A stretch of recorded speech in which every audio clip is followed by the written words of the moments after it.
detachment and faith in the universe, in brackets, married to the process, not the outcome.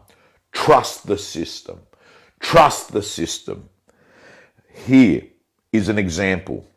We get attached to, for instance, an agent gets attached, I want to get myself a Maserati. So an agent says, I want to get myself a Maserati. And what actually happens is they just visualize and they think about it and they spend time on YouTube looking at the reviews. They drive into the showroom and they look at it. They keep their eyes open on carsales.com. When they're driving around, they're just constantly staring at them. And what actually happens, my friends, is this, that you become attached to the car, not to the process to get to the car. The process to get to the car is actually to prospect, build your database, build raving fans, build your personal brand. Have a prospecting system that's creating lead generation for immediate and future sellers. That's the process. But what happens is you just become attached to the result. And what happens is because you become attached to the result, you may spend more time actually looking at the reward than actually doing the work to get the reward. And I'm going to let you know that the opposite of attachment is detachment. The opposite of attachment is detachment. Let me tell you, attachment, you're at a listing presentation and you're attached to getting that listing. I must get that listing. I must get that listing. You know what actually happens? You stop serving the people because you're obsessed with your own goal. And then comes out the commission vomit, right? Because you are thinking, I need this, I need this, I need this. No, that's not going to help you get the business. What's going to help you get the business is, what keeps this client up at night? And how can I solve that problem for the client? That, my friends, is what's going to get you to be successful, not being attached to getting it. I remember selling a house in Marrickville many years ago, 30 years ago.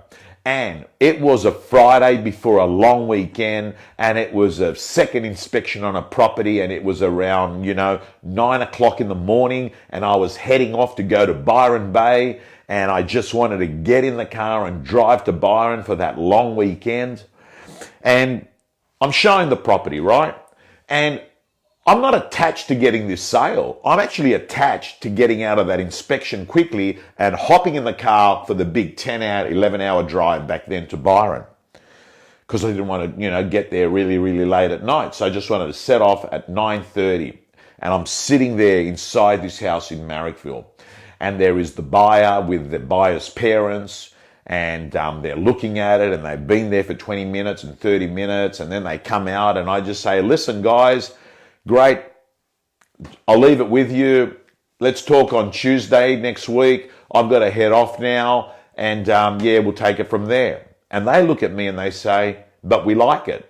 And I say, yeah, well, that's great, fantastic. Well, look, just be 100% certain, and then we can talk about giving us an offer on Tuesday, and we can actually, go off and submit an offer and, get it signed up, and And they say, but what if someone comes in with a higher price by Tuesday? And I just looked at him and I said, well, I'm not going to be around, so I'm not going to be showing it. And it's my listing. And they said, yeah, but can you guarantee that? And I said, no. And they said, yeah, we want to buy it. I said, okay.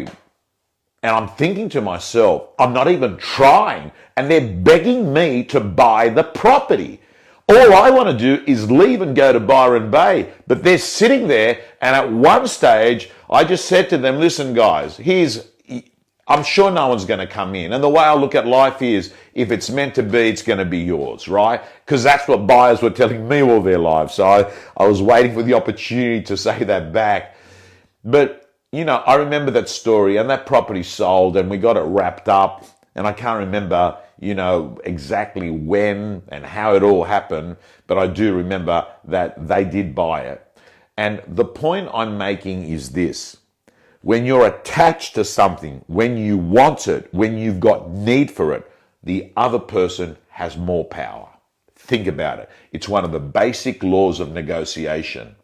The person who wants it most has the least power in a situation. And I've got to tell you, this concept of attachment is relevant to everything in your life and business. Let's go back to a partner again. You're desperately looking for a partner. I've got to tell you, you won't find one because people find it unattractive when someone's desperate and needy to actually, connect with someone. They can smell it. They can smell that this person, wow, they must have a low self-esteem. They're all over me, right? So guys and girls, I've got to say to you this. If you are single and you do want to find a partner, why wouldn't you get on living a great life and see that that person's going to come to you? Because people are going to be intrigued and enthusiastic and energized at looking at you living an exciting best life than you sitting there, trying to online date and Tinder date every possible person you can.